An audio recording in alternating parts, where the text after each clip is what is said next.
President and CEO of the Center for Practical Bioethics, and it is my honor to welcome you this evening and to recognize the generosity of St. Joe Medical Center for their faithful support for more than 20 years in honor of Sister Rosemary, and to pay special tribute to one of our most beloved teachers and mentors ever to grace this planet.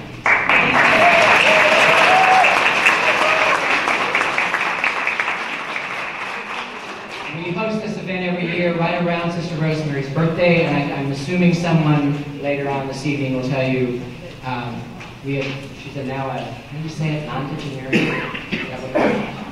So anyway, we'll be, I'm sure Terry will take care of the singing that we have to do later. So as we do every year, we want to provide an opportunity to recognize her and her contribution that she's made in the name of the center. And we encourage you to take advantage of that opportunity by grabbing one of those envelopes that was on your chair. That was on your chair, and make a donation in her name as a tribute for her birthday this year. For those of you that are so inclined, we also invite you to tweet tonight's event using the hashtag that's appearing on the screens, hashtag race and hashtag medical education. For the last several years, we have provided live event captioning services for the lecture, and are doing so again this year with a little bit of a different twist. This year, we are offering closed captioning to those of you who would like to do this on your personal devices. And also on your chair, there should be a URL that if you'd like to go ahead and access that, you should be able to have the information from the live captioning captured on screen. So if you have any trouble hearing or would like just to be able to read along, we should be able to do that. So I'd also like to welcome and thank our board of directors, many who are here tonight. We've got Dr. Stites over here, and Dr. Stelansky, and I know Dr. Yates is here, and Lice is here, and who else is like this? Anybody from the board? So anyway, thank you for coming. And the work that they do obviously is, did I say Dr. Yates? The chair, I can't forget the chair. The work that they do obviously has a tremendous impact on our reach into the community and our ability to provide these kind of events for all of you. I also want to do a shout out to a former board member, Olivia Dorsey, I think, who's here. There she is in the back. So welcome. And Sam is also here. So anyway, two other gentlemen. Thank you. John Gordon is here.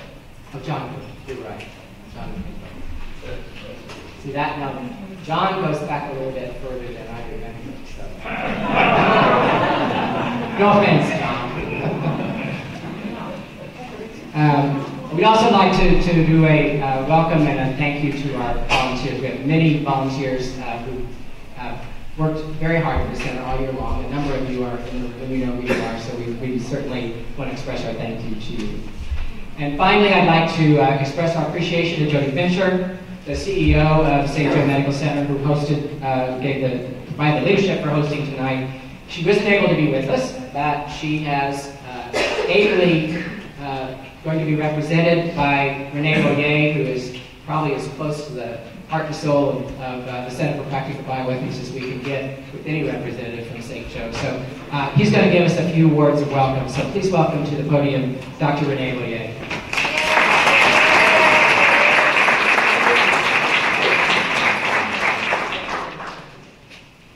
Good evening. I'm Renee Boyer. I can yell too. On behalf of Jody Fincher, the administrator at St. Joe, the employees of the hospital, and the members of the medical staff, it is our pleasure to welcome you to the 23rd annual Rosemary Flanigan Lecture. For over 2 decades, St. Joseph has collaborated with the Center for Practical Bioethics to present this annual event. The event is named in honor of our beloved colleague. Sister Rosemary is known here at St. Joseph, to the Kansas City community, to the Bioethics Center, for all of her years as a leader in the bioethics community.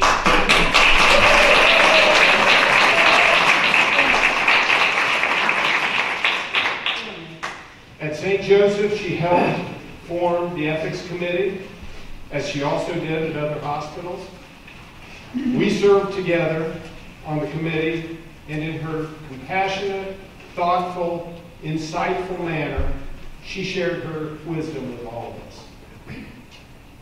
She is always so wise, but also humble. She was and is my bioethics mentor. Sister Rosemary has been a member of the Sisters of St. Joseph of Carondelet for her entire adult life.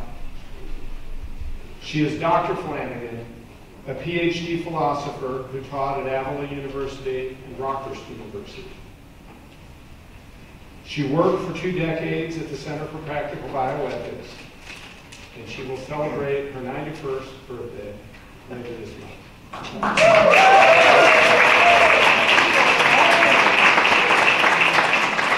Sister Rosemary, we are all so honored to have you come to the podium.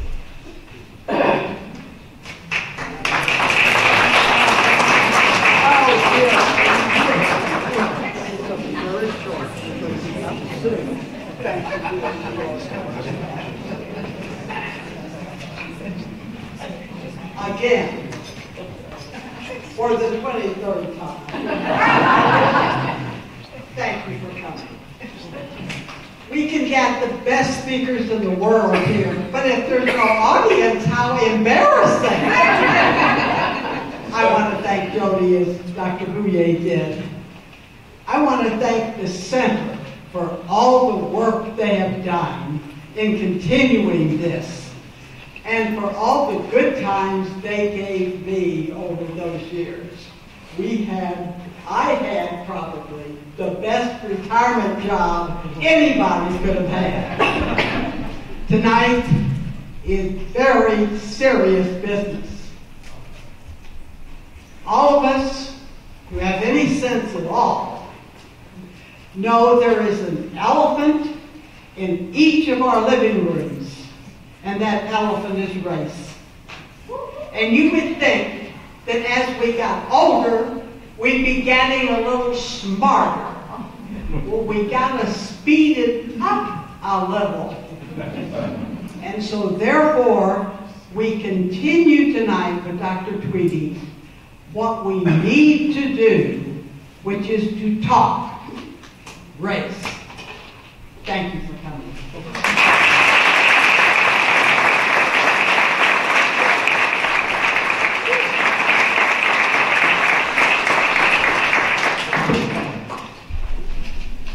I'd like if Dr. Tweedy and Dr. Payne would come and find your seat here. And while they come,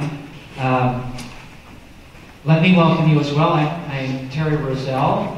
I have the privilege of serving in the Rosemary Flanigan Chair of the Center for Practical Bioethics, and therefore to help make this event happen every year. I'll introduce Dr. Tweedy first, and then Dr. Payne. Dr. Damon Tweedy comes to us from Duke University, where he once was a medical student. Dr. Tweedy came to our attention a couple of years ago, just after he published his first book, A Black Man in a White Coat, in which he reflects on what it was like, what it is like, to be an underrepresented minority medical student or physician, to do so in a context of white privilege. That book caught the attention of a lot of people and became a bestseller. At the Center for Practical Bioethics at Kansas City University, where Dr. Tweedy spoke this afternoon, we believe that matters of race and privilege in medical education and in medicine, we believe that these are issues that matter to bioethics. And so we invited Damon Tweedy to visit Kansas City and to talk to us about his book, to talk to us about race in medical education as a bioethics concern. And he came. And so I ask you to welcome, with Kansas City Midwestern vigor, Dr. Damon Tweedy.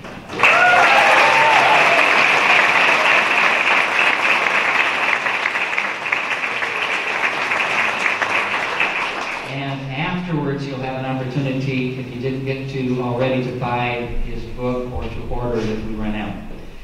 And he will also be available to do a book signing for a short time after we finish. On the stage also tonight is my colleague and friend and Dr. Tweedy's colleague at Duke for the last many years. Dr. Richard Payne is the John B. Francis Chair at the Center for Practical Bioethics, and he has also served for many years on the Duke faculty. Dr. Payne will be interviewing Dr. Tweedy this evening, so it will be a conversation up here at first, and then after about 30 minutes or so, we will shift that conversation to include all of us as well. And I'll moderate a Q&A until about 8:05. And so we should have about 15 minutes or so, 20 minutes maybe, to enlarge the conversation. So be thinking about questions you might want to ask at that time. Thank you, Terry. And thank you, Dr. President. I'm going to take the privilege of calling you Damon. Because we want to have a little conversation here. So, again, thanks for coming, and thanks for sharing all the wonderful things you've done so far here in Kansas City for us, with our students and others. So, you've written this highly regarded book, Black Man in the White Coat, A Doctor's Reflection on Race and Medicine. It's been reviewed in places like the New York Times and Washington Post as a very important book, won several awards. In some respects, it's a straightforward memoir, but it's really much more than that. I know you talk about several narrative threads. So tell us a little bit about what you're trying to accomplish with the book, why you wrote it, and kind of who your audience was and what your expectations were from the book. So thanks again, everybody, for coming out. When I first started writing, actually, I wasn't with any idea that I would ever write a book. It was actually, I was a medical student and having experiences that I was trying to process, deal with, however you want to, put a term to it. And so I just put out the journal of sorts. So I had I go through a rotation and all sorts of things would be happening, and in fact, I didn't have anyone really talk to about it, and it was just trying to make sense of it all. It was kind of started like that. It was only many, many years later that I started to sort of put it out for the world to see. And I started with writing some local articles around campus and the local newspaper sort of thing. And then people's reaction to it was like, wow, there's something here to it. And so maybe I should do more. I had written a lot of books, I had read a lot of books by doctors about their life in medicine. And they all seemed to have while I enjoyed the stories, they didn't talk about this elephant in the room. It kind of evaded an issue in so many ways. And it was an issue of race, which was so important to my own experience. I mean, not only did they not talk about it from the perspective of the provider, but even from the perspective of patients. And even though they were working in settings where there were large African-American populations, the issue of race was kind of evaded. And so in some ways, when I sat writing a book, it was like, well, I want to kind of write this story that maybe I wish I could have read when I was coming along. So in some ways, it was like writing something for yourself, but at the same time, you realize that what you're writing is also connecting with other people. And so that's sort of how it all evolved. So I certainly imagined once I wrote the book that certain African-American students and doctors would be able to connect with different parts of my story. But I was really just, I realized as I got more into it and saw the feedback, that in some ways, other people could take their own lens of their own experience and apply it to my own story. Whether many women would talk about what it was like to be a woman in medicine, I got all sorts of feedback of that kind from different religious groups. It's very interesting how my story was able to connect with other people. Because in some ways it's about how do we deliver healthcare to people in this world where we have a suboptimal world in terms of the healthcare system itself, but then also people who are also very different from us. So how do we find ways of connecting and bridging differences? And so in some ways that's the larger message of the book. It's written through the lens of someone who's black, who's grown up in that world of being black in America, but it's really as a larger message, kind of a vision, if you will. So that's sort of how I think in some ways it's something for everyone in terms of what they can take from the book. So it's fascinating. You tell a lot of very interesting stories.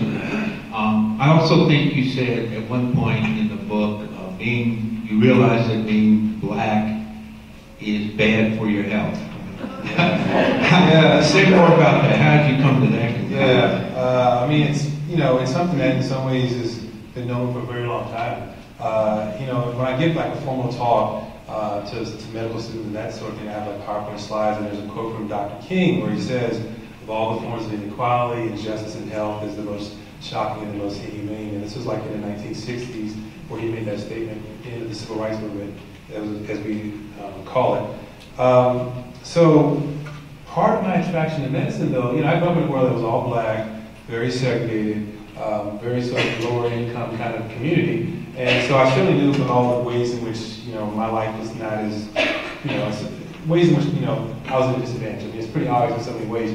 But medicine, for me, and it looks naive looking back on it, held out the sort of hope that it could be something, as a way to escape that. Like I envisioned medicine as I was a science major in college, science and math, and I envisioned medicine as objective and just concrete, and you know, everyone has heart and lung and everything is always very concrete and fixed, and we can sort of get away from all the sort of racial differences that sort of dominate everything else.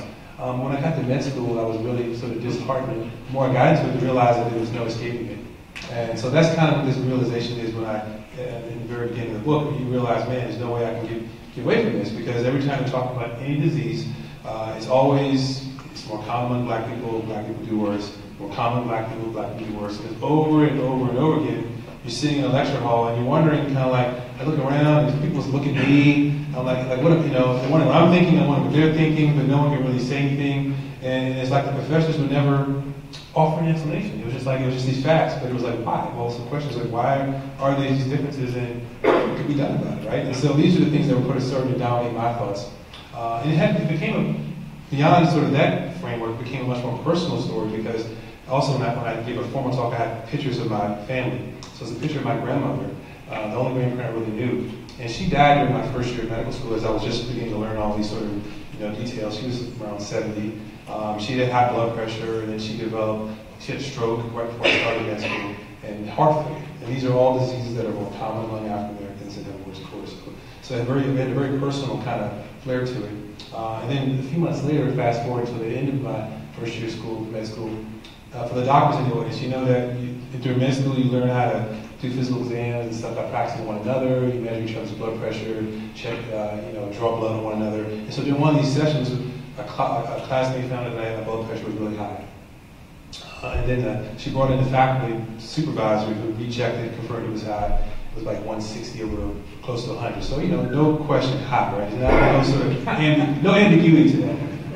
And so I went to the student health center and was found, you know, they did some blood tests, urine tests, and had some early signs of kidney abnormalities associated with protein in urine. There's some other things that were like signs that, you know, maybe something was amiss. Now, the kidney problems are a known sort of complication of high blood pressure. They're very much more common in African Americans. So again, that same area, more common, has worse course. So what it started out as this sort of academic kind of, concern about this issue, became very personal. So this was happening even though you've been an athlete. Yeah, exactly. You kept yourself in shape. Yeah, exactly. So but you do have one confession. My food intake. Yes. Yeah. So I always kind of envisioned, health. This is a real fallacy, but like weight as the barometer of being healthy, right? So I was always really skinny growing up, and even because I was really tall, I had a huge growth spurt. And no matter how much I ate, I was still thin. So okay, I must be healthy in some kind of perturbed, way. But it didn't matter in my mind that I was eating literally like at one sitting a whole pizza before I would come up for air. True story. Or you go to one of these Bojangles, Popeyes, KFC place, eat a dozen biscuits just without even, just literally. This is not an exaggeration at all. Go to Subway, 2-foot-long subs, and this is the kind of diet I sustained myself on for years and years. And so it was normal. I'm okay. But I realized pretty clearly the things that were amiss. And so that was,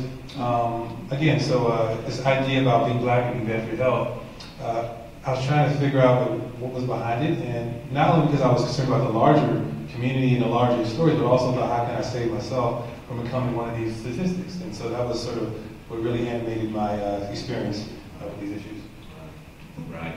And perhaps we can come back to some of that. But I want to start talking about your experiences now as a medical student and later a resident at Duke. So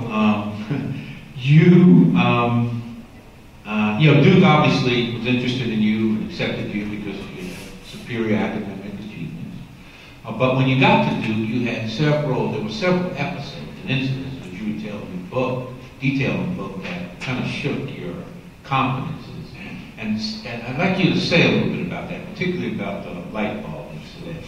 Sure. And what kind of effect that had on you. So I gave you a little sense of my background, being from a lower income community. Parents did not go to college or anything of that sort. And I get to a place like Duke. This was in the mid-90s, and so there was this whole discussion about affirmative action always kind of goes in waves. It disappears for a while, then it kind of comes back, and there's a court case or something like that. This is during that period when there was one of those court cases that had come up, and a lot of people were talking about affirmative action. No. This was during the time when there was a decision in Texas about a law student in Texas. But it was in that period where things were sort of revisiting all that discussion again. And Duke was at a period where they were clearly trying to increase the numbers of minority, particularly black students at the school. The school had a pretty great reputation historically in terms of, back in the 60s and 70s, you think about affirmative action now, they actually had the quota thing where you could only have one black student come to the school every other year. That's how it started for years, like one black student every other year, and then it got to one black student a year. And then in sometime in the mid-70s, the numbers gradually increased. But when I got there in the mid-90s, they were really trying to make concerted efforts to increase the numbers. My class had doubled the number of black students as the year before. And they were really trying to, numbers are still small, but when you think about proportion, they're really trying to make changes in that way. And so whenever that happens, there's always going to be, whenever there's change, there's always people that are going to resist, right? There's always that tension. And so there were some people in the land of Duke who were concerned about people like me somehow bringing down the quality of the school. You hear those sort of comments, and you feel, and as I meet other classmates, their parents are all doctors and professors and lawyers, and I'm thinking, man, maybe I don't really belong here. And they'd all gone to these Duke and other sorts of schools of that kind of nature. For college, I'd gone to the University of Maryland, and I was thinking, maybe I don't really. So I was already having those kind of internal doubts in my head. And then a few weeks into that first semester, as a class, one of the only few classes I had at the very beginning is a lecture. I go in between lecture, you go out for a break and come back into the lecture, right? So, and coming back into the lecture after the first lecture, the professor giving that first lecture confronts me at the entrance to the lecture hall and says, he points his finger at me and says, "Are you here to fix the lights here in the classroom?" And, at first you look, you think someone else is there. You realize it's just me and him. You're on an island. You gotta see where this goes. And he starts to wag his finger. I called about this. Why haven't you done your job, kind of thing. He really had in his mind that I was someone else. So I'm thinking to myself, like, why would he think that? Do I look? I didn't just jump to this idea of this automatic race. I'm thinking, is there like something about the way I'm dressed and whatever is different? You look around and realize the only thing that's different is this was obviously different. And you come to that kind of conclusion. And then I said, no, I think we got this confused. And he's like, well, why are you here? So it's almost like if I didn't come to the classroom for that purpose, then I just didn't belong. So I already had that voice in my head saying I might not belong. And then there's someone who's a professor, who's the person who's kind of over you, right? He's saying you don't belong. And so it was like, for me, that was a moment where I had a lot of doubts. And I'm thinking, am I really going to make it here? Because there have been students who've gone through Duke and had a reputation for not, even when students came, they still wouldn't kind of get through, and students would have to repeat. And some people would just sort of drift away. And some of it was because of those kind of experiences. And so I'm thinking, do I belong or not? And so I decided for myself that I had to try and prove that I did, to myself as well as to the larger professor and other folks like him. And so he was someone that didn't do a long time, and sort of was part of the old guard, if you will. And so I studied literally nonstop for about 3-4 weeks. I mean, literally, never in my life have I studied that much for any test. 2-3 hours of sleep every night. Other than that, I was just going to be studying around the clock. I never had studied like that in high school or college or anything like that. But I had to sort of decide, I had to figure out if I was going to belong or not. So I ended up, as a result of that, I ended up getting one of the very highest grades in the class. And at the end of the, so, in some ways that's great, it's great. But at the end of the semester, then you have to meet with the professor to sort of process out, if you will, the final meeting. And that meeting was extremely awkward. Because there had been that sort of context of our initial exchange, and you could tell he knew it would, how it all actually, he never sort of acknowledged it, but you could sort of tell that he knew it was, he's uncomfortable. But then he saw my score. I mean, it ended up being like the second highest grade in a class of 100 students. he was like in disbelief. But in a way that was like, I don't really believe this kind of thing. Like he started like checking, looking at the name, make sure it matched the name on my badge. It was this kind of sense of like, I don't really believe you did this. And then when he once realized it was, like, wow, that's amazing. He was like, suddenly I become sort of magical, right? That I could do that. Because the expectations were so low to begin with, right? And I suddenly have become magical. So, in some ways you feel proud that you've proven to yourself you belong, but there's always that reminder that no matter how you want to just be like anyone else, there's always going to be that sense that you're different, right. And you have to just kind of find a way to deal with that. And so that was, it was that kind of reminder, it was like pride, but also the sobering reminder of the reality of what it was like to be. In fact, didn't he offer you a position in his lab? Yeah, after it was suddenly you found that problem. Right, suddenly I was magical, but he never acknowledged what had happened from the very outset, and it just didn't seem to make sense to me. And that was actually, Duke's a huge campus, as you know, and that was actually the last time that we ever crossed paths was in that moment. So your response to that was very positive, right? Although, there is this phenomenon called John Henryism. Yeah. Where, people work themselves to death. I'm a little bit worried that you may be going in that direction. But your response was very positive. You worked hard, you got one of the highest grades in the class. You also told another story about a patient with a Confederate flag and stuff where you turned a very negative thing into a positive thing. Say something about that. Yeah, so there are several instances where I've interacted with patients who are pretty white where they didn't want to see me as a doctor, and so there were actually a couple of cases where people chose to just forego care rather than be seen. There are other cases where I would give credit to the institution where the doctors would say, no, you're going to see this. He's one of our doctors here. You're going to see him, or you're just going to have to go. And there was a case where a person would decide to go, and that's was their choice. The story I included in the book, I included deliberately because it had a really bad beginning, but there was some glimmer of hope in how it ended. So I included that one. And all stories aren't that way, but that was what I deliberately included. It was a case where I was often the only black doctor in our training hospital. It was one of these common themes. And I was at a hospital, this is a VA hospital, and one night I was on call, and when you go down to the emergency room to admit the patient from the emergency room, the nurse sort of calls me aside and says, be careful before I go there. So normally that means the patient might be someone intoxicated or potentially dangerous in some way. That's usually when someone says that, be careful, sort of thing. But in this case, she said no. He said he didn't want any inward people to take care of him. And so, of course he used the actual word. And so, okay. And again, I'm only about 4 weeks into this is actually my internship. So my first 2 weeks where I have the MD behind my name, and I'm just trying to stay alive and not hurt anybody, kind of thing. And here I am, and so again, you just want to fit in and just sort of, learn, and then you're getting thrust in this situation where you're different again. And so then I go into to see his family. He's there. His daughter has the shirt with the Confederate flag. I'm from North Carolina, so I've certainly seen that sort of thing, but it's like, wow, it's right there in front of you. He said he was using the N-word, and then there was another family member who had a tattooed Confederate flag. So my initial response, is like, wow, this is really not going to work out. Look at them, how they see me. They're thinking one thing about me, I'm thinking something about them that's not good. But there I was, and I was one doctor, and I was the intern, and I had to figure out how to navigate that. As you can imagine, it was extremely frosty. The patient actually had a thing, as you might not be totally surprised, where our supervisor was a woman doctor, and he didn't believe that either. Women should be doctors, sort of thing. And so it was a med student who was actually a white male, and he was looking at him like he was the one in charge. He didn't know anything. He was a brand new med student. And so that was their reality, right? So that's how it kind of flowed out. But this guy ended up being someone that never had medical care in many, many years. Ended up having a terminal cancer. He was on our team for several weeks. And by the end, he ended up dying on our team after being in the hospital for almost 2 months. And during the course of that time, there was just this gradual sort of chipping away at these incredible gulf between my world and their world.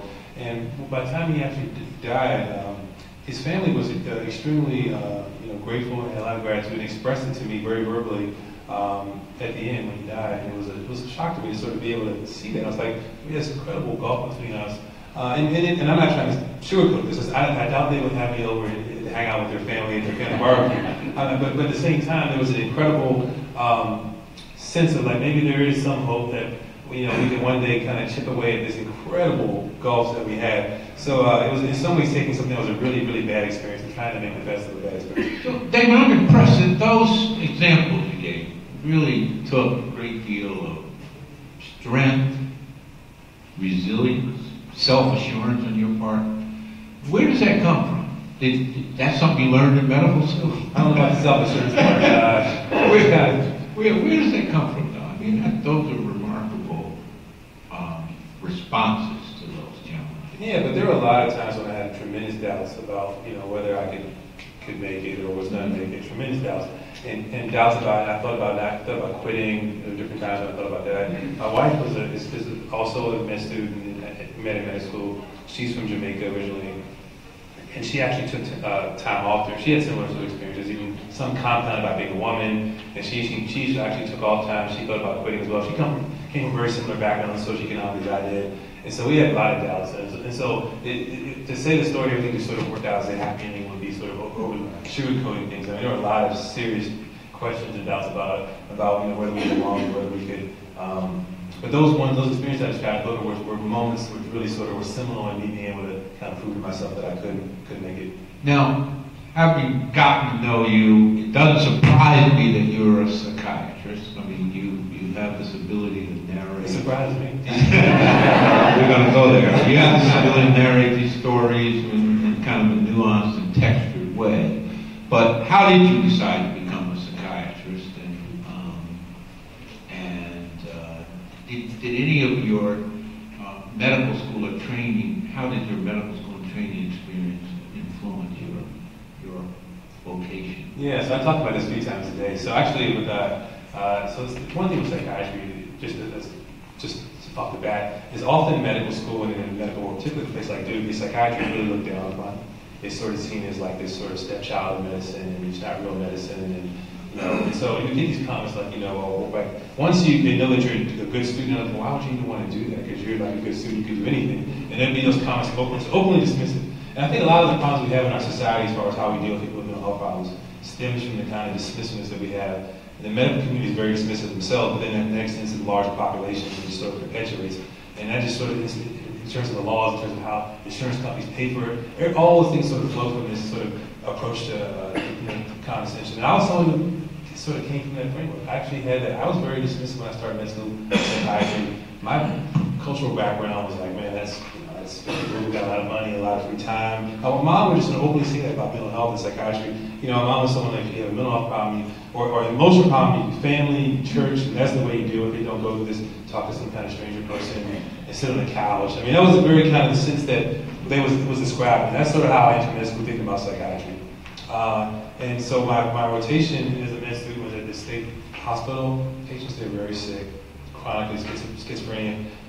It's hard to communicate, right? Someone who's very ill in that way. And there's also a tendency in our world to think of people who are sick like that as like a us versus them. They're kind of different in some sort of fundamental way. Not true, but that's sort of the thing that kind of perpetuates these stigmas that we have. And when I went through my med school, so that was actually the rotation I did the worst on as a med student. Psychiatrist, really had a long time as a psychiatrist. Quickly, at the end of the rotation, you had to interview a patient you'd never met before. You had to do it in front of a faculty member, and they would grade your interview, and then you had to present the story to the faculty member, and they would grade your interview skills and all that kind of stuff. So the patient I interviewed, was a really depressed guy, and I was a very impatient medical student, and he wasn't giving me what I wanted, the time that I wanted, so I started filling in these sentences and cutting them off, things that you should never do. It was really painful looking back on it. And then after the after the interview, the professor started asking, what do you think you want to do with your life, as a doctor? And, I said, I think I might want to be a cardiologist or an orthopedic surgeon. Those are things that I kind of interested in when I started med school. It's like, I said, I think you should probably be a doctor who doesn't see patients. So that's how bad my skills were at that stage. So from that, you would never imagine I would become a psychiatrist, right? It's like you can't, like, so it was that bad. But what happened for me, and this is back to this us versus them, is that I had a person I lived with that I'd known, lived him for about a year and a half, and really smart guy, very energetic, very talented, good-looking guy, everything going for him. And then over the course of a few weeks and months, he starts to change, and he gets more withdrawn, you know. And then one day he just disappears, and he's gone. And we find out, you know, he resurfaces some days later, and it's amazing I didn't really see it as it was happening, but what it ended up happening is he was having a manic episode. He just was totally like just singing and doing very impulsive things. He'd given away, he like traveled in a way that made no sense. He was giving all his possessions in ways that were just totally illogical. It was really very much a classic what you read about a textbook manic episode. And then he ended up, you know, he didn't get treatment the way he needed to at the time. And he ended up having to leave school. His life really went south after that. Things even got worse. And it was just, and I had a couple other friends who also had some less severe, but also had some mental health issues. It was really striking to see that, because it was like, man, you know, these are people that I knew and were in some way I thought the same as me, right? You know, had the same goals, same everything for life, and then you see how life can be derailed and changed in a way. It was just, and so that made me start to rethink and look around and start to see. It was like there was a blinder I had towards mental health. And as soon as you sort of take that blind away, you can see it all sort of everywhere. I mean, it's almost some way, it was like almost hiding in plain sight, is the way some people would say. And once I saw that, it was like, wow, this is amazing. And I also saw the ways in which medicine continued to discriminate against patients who had mental health problems, and to their detriment. And before long, I realized that I was actually got pretty good at talking to people. People wanted to tell me about things, and so I had sort of had a knack for it, which is what I never thought I would have had initially. So all those factors kind of led me to becoming a psychiatrist. But I started my clinical training in general internal medicine, still going down that path of becoming a cardiologist. It was only sort of towards the midway point of that path that I realized that psychiatry was a better fit for me. And so here we are. I finished my training 10 years later. So, you know, Duke is obviously changed in many ways for the better, right? You climb the system, ladder system. You're now an associate professor, yeah. And you supervise medical students and residents. Just got promoted. Just got promoted. Congratulations. But you know, I think in the book you even made note of the fact that the famous African American scholar Henry Louis Gates was at Duke, and he left Duke, calling it a plantation culture, recruited away by Harvard, and he seemed to have thrived at Harvard or not at Duke. But now, you know, Dr. Washington is Chancellor for Health Affairs at Duke, and actually controls more money and manages more people than even the president of Duke University. So things, and there are African American chairs and departments and lots of incredibly, well, a diverse medical school class and residency class. So things have changed for the better, clearly. However, there was a story that made the New York Times a couple of months ago about Duke faculty being resistant to taking racial sensitivity training. We awoke one morning to a noose hanging from a tree and on campus. So there's still some many challenges. What would you say, thinking on this, is kind of some of the more significant challenges that Duke and like institutions need to pay attention to in 2017 so that people like you, and I dare say me, can thrive in those environments?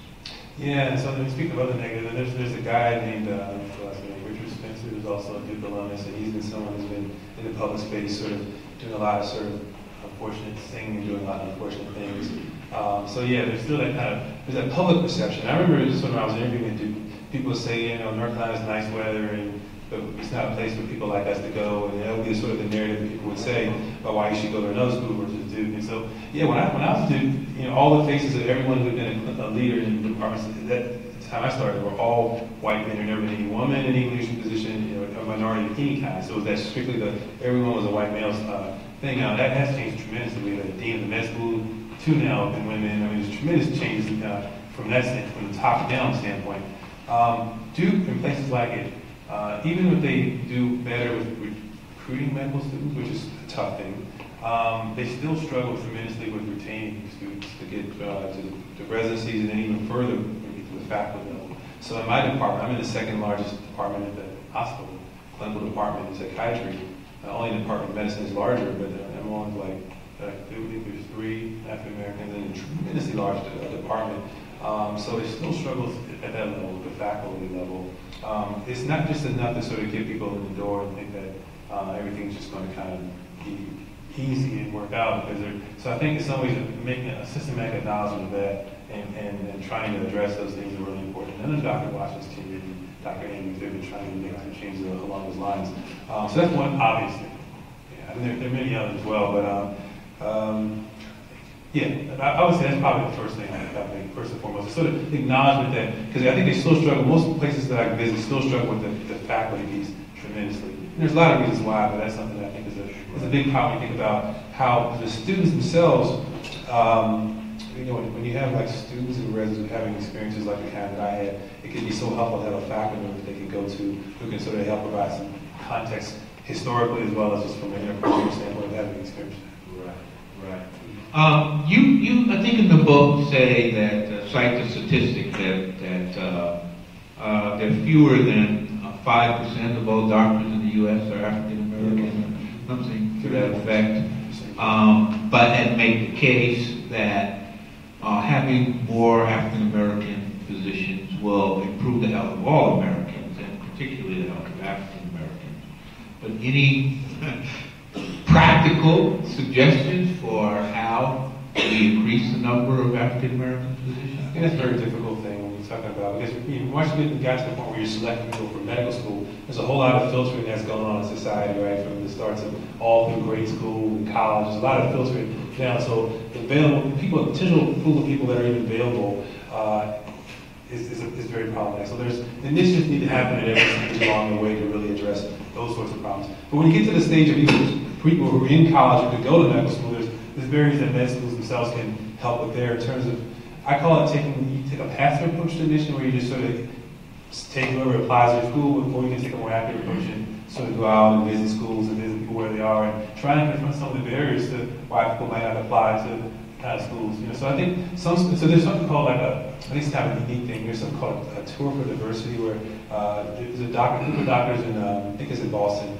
Beth Israel Hospital, somewhere like that. They go and they tour the South on a bus, and they go to various historically black colleges and give these fairs and seminars where they talk about careers in health, not just medicine, but dentistry, everything like that sort. And they have these fairs, and they really try to talk to students who may never have interested in medicine or may have had sort of perception they couldn't do it, and they've been so it's really interesting. They've been publishing some work showing some significant increase in numbers they've been getting as a result of it. So that's one of the interesting things. But there's an interesting piece about the data where it looked at, I presented it earlier today, we looked at the number of doctors who were black men, particularly, in medical school. So part of the reason why people had this sort of strange reaction to these, when they see these with the number, in some ways I do feel like someone used the term dinosaur, I believe, earlier, someone said that. There's some kind of, particularly in academic medicine, there's this kind of feel sometimes that you're one of the only. So you graduated in school what year?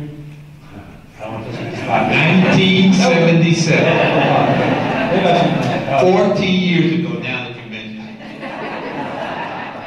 Take that out of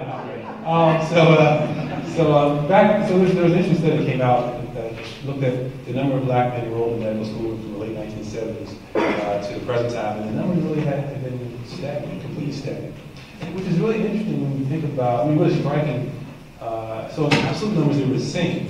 But the numbers of doctors in our country in that time had doubled. So we went from about 400,000 practicing doctors to about 800,000. So you can see how the relative numbers have gone down a lot. So there's about 2,000 average black men in medical school nationwide. That's what it was like in the 70s, and that's what it's like now.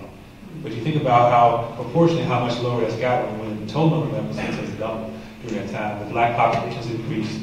So a lot of so in some ways, many ways it's troubling, right? So the question may be why. That's probably a long conversation to have. One thing that I think is kind of curious or interesting is that I think there's this sense about changing the narrative because what's interesting is that in the 70s, black men outnumbered black women as we were conservative.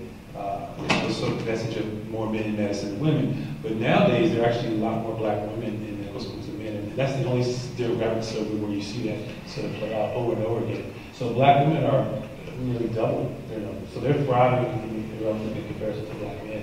So it's a really kind of complicated mix of things. I think there's like, I grew up in a community where if you're a black man and you were going to go to college, it was like you weren't, playing football, basketball, or track, and it wasn't really likely you were going to go to college. That was sort of the dynamic, and that was the narrative, if you will. But I had the great fortune of having an older brother who was the first person in our family to go to college as a regular student. And it really helped normalize it to me. A lot of people take that sort of thing for granted, but the idea of being a regular student going to college was not something that was, something I would ordinarily be able to see, but my brother was able to really set the table for that. So I think that narrative we have in our culture, it filters through the whole culture in many ways. But an interesting statistic with that is that even though that number, like 2,000 black men are in med school per year on average, so we think about the number of black men who are in the NFL and the NBA, because that's where we often see the visual images of black men. It's actually the same. And it's interesting, it's about the same, about 2,000 black men in the NBA and the NFL at any given time. People are often surprised because they would think that there are many more that are actually on TV playing football and basketball than there are in medical school. And even though that number is low, it's still comparable, right? So I think, but think about how much more visible, I love sports, I'm not trying to bash, I love sports. But the idea of that being the model for sort of progress is very limited, very restrained, and we have to sort of begin to sort of change that narrative. So I saw that slide. I said I'm gonna make a slide like that and tell my grandson that I'm just as good as Michael Jordan.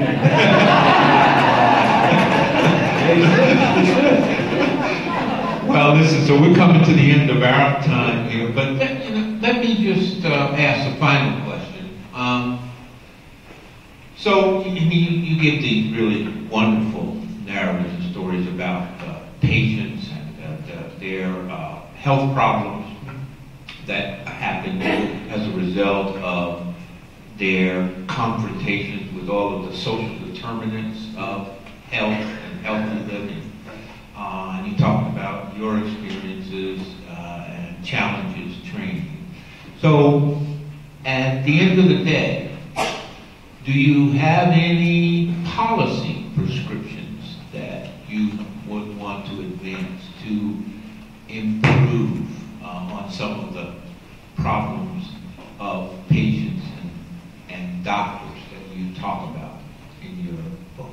So when you talk about this idea of being black, being bad for your health, there's clearly, when you think about healthcare, health is about so much more than just simply what's happening in the healthcare system. There's all these things that are happening before the person ever gets to in front of you in the clinic.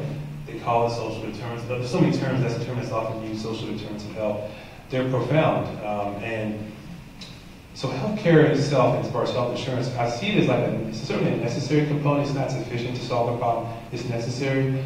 I'm always troubled by the discussions we have around health insurance and about this idea of it being so politicized, and it's like it just depends on who's in power, and we go one way and we go the other way.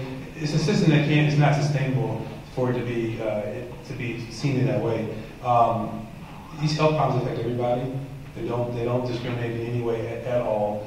Yet we have this system that sort of continues to fight about this. And so what I do in the book is I try to show personal stories that really illustrate what this means. Because when someone even says the idea of someone not having health insurance, there are all sorts of perceptions, stereotypes that sort of just come out, and people,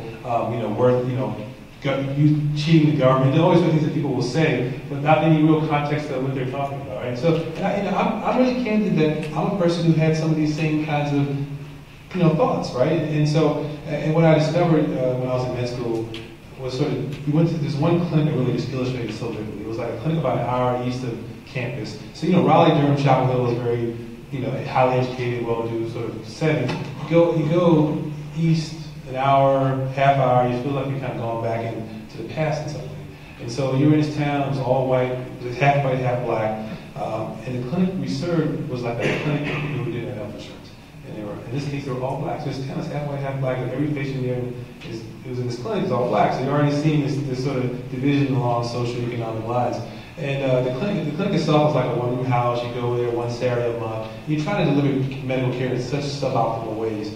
And so there were patients there that I write about. There's one that really stood out. She was a woman who was in her 40s. She had high blood pressure, but she also had something called fibroids, where her uterus is large and she got pain and bleeding, and very treatable conditions, but didn't have health insurance. And so, but then I found myself being surprised by the idea that, well, she had a full-time job, her husband had a full-time job. This is me as a naive medical student. Not understanding that, you have a full-time job, you're doing everything according to, quote-unquote, the right way, but no health insurance. And I was like, how can that be? So I was really naive, because they don't teach about this in med school back when I was going. Well, how can this be? How can this be? And these problems are so easily treatable, but I remember the doctor saying, well, really not much we can do about her fibroids unless they get worse. And then she can go to an emergency room and then we can treat them. And I thought to myself, so her problems have to get worse. So because she has no health insurance, her problems get worse before she can get medical care. And that was the reality for many of the patients that we would see. And it was just such a striking, sort of vivid illustration of these problems that when you look at it in this way, the way this is politicized, you don't see that kind of reality. People, just regular people trying to go through life, do things the right way, making good decisions, but still things are just sort of falling through in ways that are totally out of their control. It was so infuriating to kind of live in that world and see that space. So I think we got to find a system where health insurance is sort of like the baseline. We've got to have some system where people have health coverage. That's sort of like the floor, but that's just the start of what we need to do. I think schools like Duke and medical schools kind of need to. And hospitals that have tremendous resources need to rethink kind of what is your role and responsibility to the community that you're serving, right? And so this healthcare, it's more than just the medical care and delivering. It's about engaging with communities, how do we improve education, all these sort of things that we can do as the social and intellectual capital that we have, economic capital, to improve these communities that are around us. Because historically, this has not been happening. And I think we're sort of, a lot of times we lip service, getting paid to trying to do things, but not really doing things that are sustainable. So I think these are the kinds of things that I'm involved with and trying to be more involved with as I'm important. Well, you can see Dr. Tweedy is a remarkable person, remarkable doctor. This is a remarkable thing. Oh, final point. Sharon, I have some Q&A. So what questions do you have? And I'll ask you to be succinct and you use the microphone. I'll come to you. Dr. Tweedy, as a black psychiatrist, talking about those physical problems that are endemic within the African American community, and you've been looking at this for your entire medical career, do you think it's more of a genetic thing, or a social aspect, the stress of being black, or the absolute lack of a national health plan? I'd say it's all the above, different issues. Yeah, I mean, different people, one probably may be more of the issue than the other. Like there are some conditions that are more genetically more susceptible to. I think that's the minority of situations actually. There are some, but that's the minority. I would say it's much largely about socioeconomic factors, lack of health insurance. There's also this interplay though of stress and environment and genes and how that can then sort of, research is just sort of a game that we uncovered about the interplay of that and how those things can be sort of, they call it epigenetics, if you will, and how that can be sort of, so how how the stress is, socioeconomic stress can impact you in a physical way. So I think that's probably still the largest piece of the puzzle that's social economic. But all those things are right.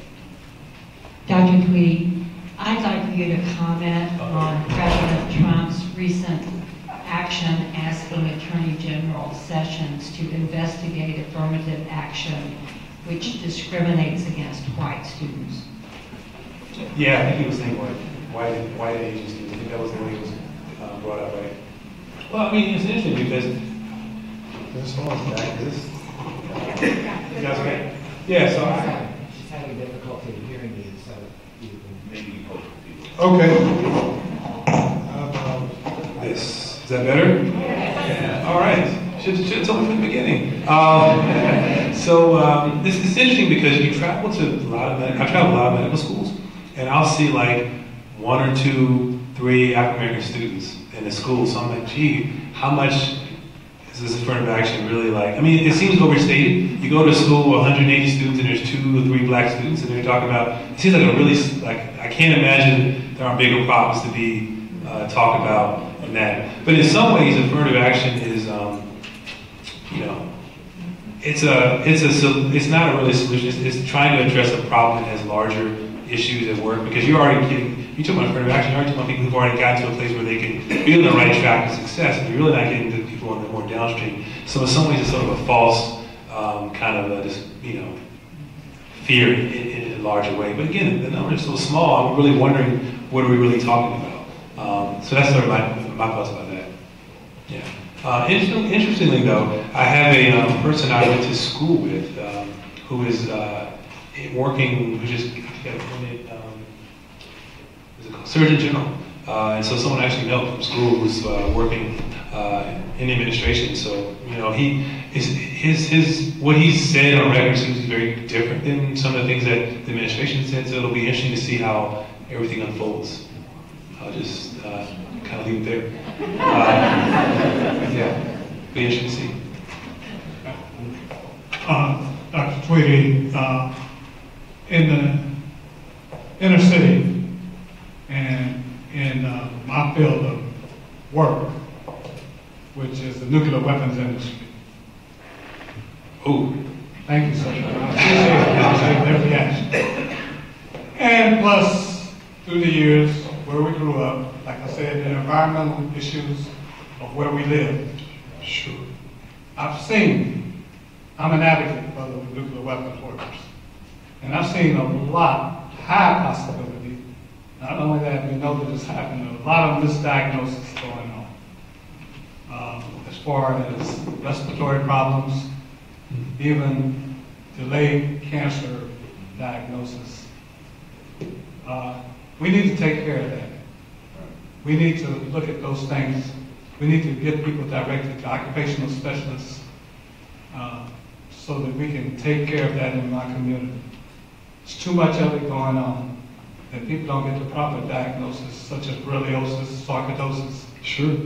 Okay, well, yeah, and that's come more to public attention. Recently there was the crisis in Flint, Michigan with the water supply. So it's kind of come more into the public domain, the ways in which these things can, again, based on race and class, and how that has a lot of downstream effects in terms of, they call it, even a term called environmental racism. I think I've heard that term used, and it seems like that's kind of what you're really getting at. Yeah, so it's kind of come more to our public light in the last couple of years, but it's something that probably needs even further investigation. I agree. Dr. Tweedy, I have been looking at mentoring and meritocracy in medicine, and some of the doctors that academic physicians that I've interviewed have said, I don't care if you're black, white, purple, yellow, green, which is pretty absurd and funny, but they say just show up and be a good doctor, right? So have you heard this sort of meritocracy speak in your experience, and also about mentoring? Did you have a mentor, or how does that play in persistence for black students? Yeah, being a doctor, again, I entered medical school thinking about it just being this purely objective enterprise, but it's really a lot less about that once you really get out and start seeing patients, because you can have all the knowledge in the world and know exactly what this person needs, but if you can't communicate that to the person in the way in which they can receive it, you know, what are you doing? So I mean, I was one that was more into this idea about the merit of numbers. But as I've gotten on the admissions committee, and I've seen students, and not just black students, but there are a couple. I've had 2 white female students who I've sort of supervised, who were people who they didn't want to kind of accept because they didn't sort of meet the conventional notions of merit, and they've just been wonderful students because they can connect with people. If you don't have that piece, I mean, you can only, you know. So I question when they say merit. I'm not sure those numbers, what they really necessarily are testing for. And I was someone who was actually a good test taker, but again, what those things actually are testing for, what that translates to as a doctor, I have a lot of questions about that. So I think we need to certainly challenge that. As far as the role of mentors, it's really important. But mentors, so for me, there were a couple mentors at Duke who were in some cases African American, who had kind of gone through the ropes, and that was really valuable. But there's also just this idea of mentorship. You know, I remember there was a white faculty member. And even me, I was at Duke, I was in med school there, I'd gone on my training there. But the first couple of years, I still wasn't kind of trying to figure out my way through things. I remember just sort of randomly like sitting next to this guy one time at he'd formerly been really involved in the promotion process. And it was amazing how like I sat next to him just randomly this one dinner for some, I'm not sure why. And then like a couple days later, he said, "Oh, I can get all this fixed for you." And so I think, so just by virtue of like the ways in which the social connections did impact, and so folks like me in my background may not have been in the best place to make the right connections to advance the way that we would ordinarily. So it's not nearly as objective as it might seem. And I just had the fortune to sort of randomly sit next to this guy at a banquet, and he was able to really kind of get me on the right path. I would say that one final point about that is that there are several white doctors at Duke who are very helpful and sort of made it known that they were really supportive of the minority students. They knew how difficult things had been for us, and so they were actively supportive, and that also was tremendously helpful. And it kind of spread down the world. Students knew that these are the people that really will look out for you. So I think that mentorship role is really important, but not just black mentorship, but just across race as well. My question somewhat tags on to your point about what it takes to be a good doctor. When I went to law school many years when Dr. Payne was probably still in junior high. And by that time, they were still admitting people to law school on the basis of certain kids that didn't have the academic credentials, but were identified as likely to go back and serve minority communities. In my case, it was primarily Hispanic and African American. But at that point, med school, and to a larger degree law school, was identified as being basically Phi Beta Kappa types. You had to have the big grades to get in. But this law school program tried to identify kids that did not have those grades if they were going to be perceived as going back in the community. Is there room for revisiting that criteria used for med school in order to try to get more people into general, say, just stereotypes? Yeah, and there's some med schools that explicitly do that. And that's like some state med schools, that's their mission, is to get people who are going to serve within that state. And, for instance, like East Carolina, which is a med school in North Carolina, that's their stated mission, to sort of identify students who are going to serve in the underserved areas of North Carolina. Even in a place like Duke, which is a private school, there's been some momentum to do that as well. So yeah, I would say yes, that we're trying to do that. I think it is important to have people who are going, because one of the problems we have with this is that a lot of physicians are really displaced, and a lot of communities are really left with it. Like, there's oversupply in some areas and a tremendous undersupply elsewhere.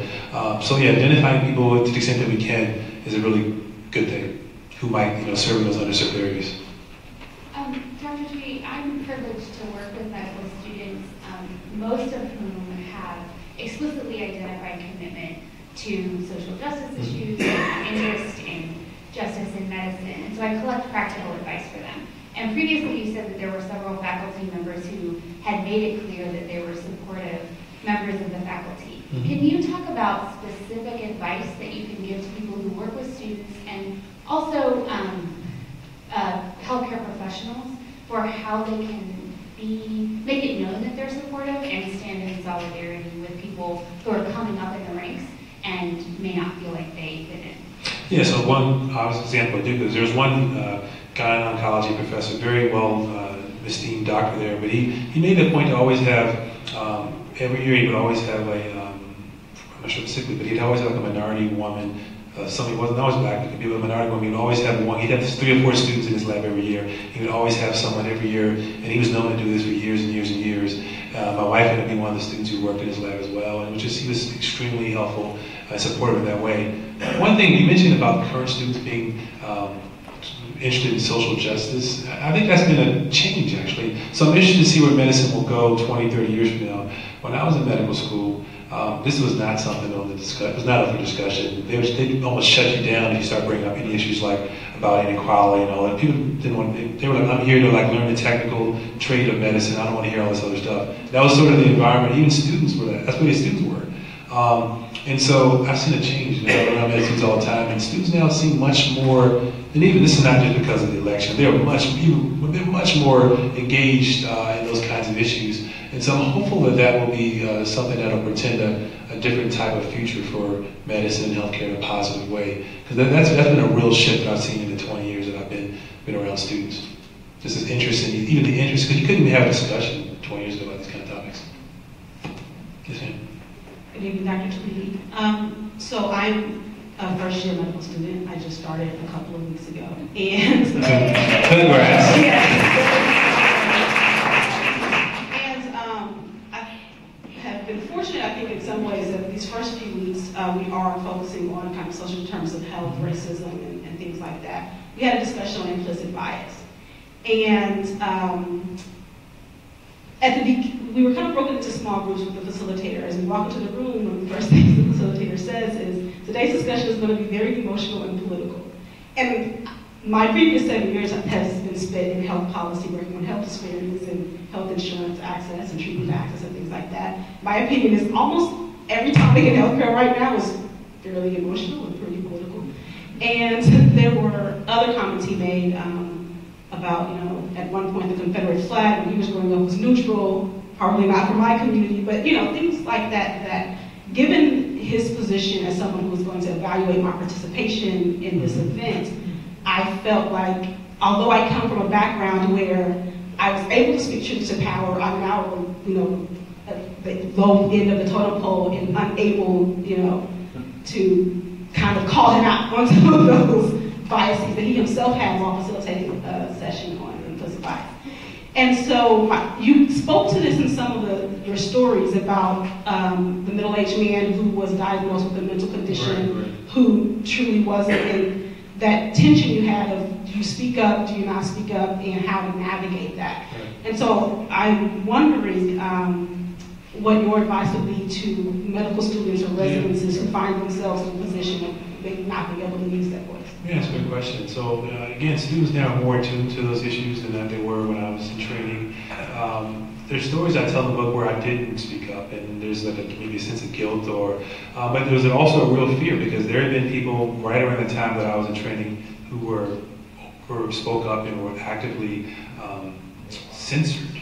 And one person that was a person I knew, she ended up having to leave a program, a residency program, because she spoke up and they made a point to make her life so miserable that she left. And so you saw this, and so I'm like, gee, I worked so hard, am I going to lose it all over this particular incident? Those kind of moments. I think now there's more of a space to talk about these issues. It's still difficult when you're a medical student. But I would say a couple things. One is that people tend to respond better to those kind of criticisms if you don't make it directly about them directly, and you make it more about, for instance, if it's a patient care setting, you express more about the concern about what's going to happen to this patient versus saying, I think you are biased, and that person is going to get defensive, no, I'm not, blah, blah, blah, blah. But more about something, I'm concerned about what's happening with this patient. Can we think about different ways that we can make this work better for the patient? I've tried that technique a lot. It seems to work. I tell students to do that. It works a lot better. People tend to be more responsive to that because they always want to think that we're good doctors and are doing the best for patients. So it sort of gets their ego in that way, if you will, and less about the sort of a personal attack on you're biased or not biased. That doesn't often go anywhere. But many med schools are having these sort of discussions where they're even beginning to talk about these issues on the table. So I know that what you're saying sounds like it's not ideal. But 20 years ago, we had like 1 hour out of a 4-year curriculum where we paid lip service to this discussion. It wasn't even on the table. So there's a sense of progress just by even being able to have it out in the air, even if it's not ideal, as you're describing. So I would encourage you to definitely look at, particularly as you get to sort of the clinical world, look at how it's affecting patients and be an advocate for the patients. Don't make it as much about you as an individual yourself versus this faculty, but more about the patients and how you can help in that way. Because that's really the larger concern when you're talking about these issues. So that'll be the advice I give to you. Yeah. Dr. Tweedy, lots of questions. There are lots of people behind me on either side who have questions, but we're going to wrap it up. And they can ask. Got an unhappy camper. They can ask their questions. Maybe at the book table. I want to ask you though, what gives you hope about race, medicine, medical ethics, medical education? What gives you hope?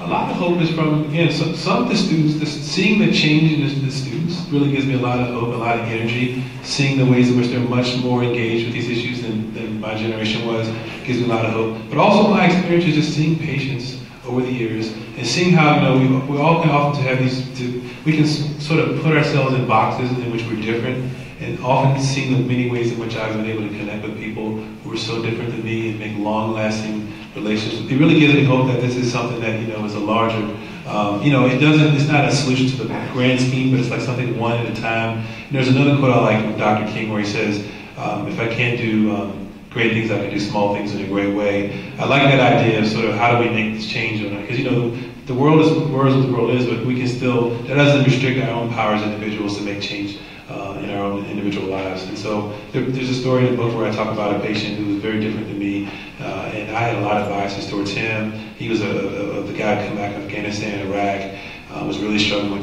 his life, and he saw me. I get this thing where we talk much about this, where people will see me and there's like perception of threat. Didn't want to have the door closed behind me, even though I'm a doctor. What am I going to do to you? But there's that perception. I've had experience, and we had this really sort of first interaction. But then later on, we were able to talk about his family a little bit, and there were some connections between his family and mine in some ways that were really striking to both of us. And that was the first moment in which we could sort of see ourselves as real individual people and not stereotypes. And sort of seeing these kind of things, and I didn't follow this guy for years, ended up being a really important part in his sort of adjustment to society. He ended up getting married, going back to school, and all those sort of things. And I saw him for several years. And it was just a great reminder of how, we're still, in many ways, although we sort of focus so much on how different we are, there's still fundamental ways in which we're very similar. Can we get to it? Or, and so I continue to want to believe we can fight through it, no matter what's happening, no matter how many bad stories we hear. I believe that there's that piece within so many of us to get past that. And seeing the activism and the energy of the young students really also gives me hope for the future as well. So I'd love to see 20 years from now what it's going to be like. And hopefully the stuff I'm talking about will be like, oh man, that was the old days. I can't believe it was like that. So thanks again.